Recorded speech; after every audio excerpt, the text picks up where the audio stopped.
എന്നാലും അവരെന്താണോ പറഞ്ഞത്? താൻ തന്നെയാണ് അവരുടെ അടുത്ത് ചെന്നെന്നാണ് അവർ കൃത്യമായിട്ട് പറഞ്ഞത്. അല്ല, ഇനി തന്നെ പോലെ വേറെ ആരെങ്കിലും ഉണ്ടോ? എന്റെ നവീൻ, ഏത് അമ്പലത്തിൽ ചെന്നാലും കാണാം ഇങ്ങനെ ഭക്തി മൂത്ത് വട്ടായ കുറെ ഭ്രാന്തുള്ളവരെ. അത് തിരിച്ചറിയാൻ കൂടി നവീന് പറ്റുന്നില്ലേ?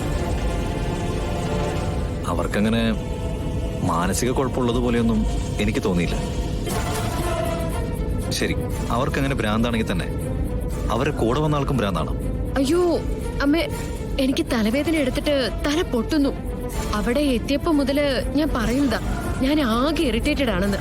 അതിന്റെ കൂടെ ഇതാ ഇപ്പൊ അവരും കൂടെ. എടോ, അതിന് അവര് തന്നെയൊന്നും ചെയ്തില്ലല്ലോ. അവർക്ക് അനുഭവപ്പെട്ട കാര്യം അവര് പറഞ്ഞു. എന്തനുഭവം?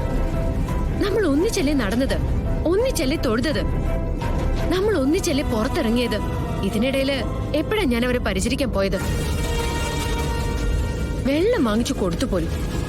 എന്നിട്ട് അവരെന്റെ കയ്യിൽ നിന്ന് ലോട്ടറി എടുത്തു. എന്റെ മമ്മിയുടെ പേരെ സിത്താര ശ്രീനിവാസ് എന്ന, അല്ലാതെ തെരുവിൽ ലോട്ടറി കച്ചവടം നടത്തുന്ന ഒരുത്തിയല്ല. പ്ലീസ്, ഇതെന്തിനെങ്ങനെ നിയന്ത്രണം വിട്ട് സംസാരിക്കുന്നത്? ചില കാര്യങ്ങൾ ഞാൻ അങ്ങനെയാണ് നമ്മെ. ഇത് എന്റെയും എന്റെ മമ്മിയുടെയും എന്റെ കുടുംബത്തിന്റെയും പ്രസ്റ്റീജിനെ ചോദ്യം ചെയ്യുന്ന വിഷയമാണ്. ഒരു ലോട്ടറി ടിക്കറ്റ്. ഓക്കെ, താനത് വിട്ടേക്ക്.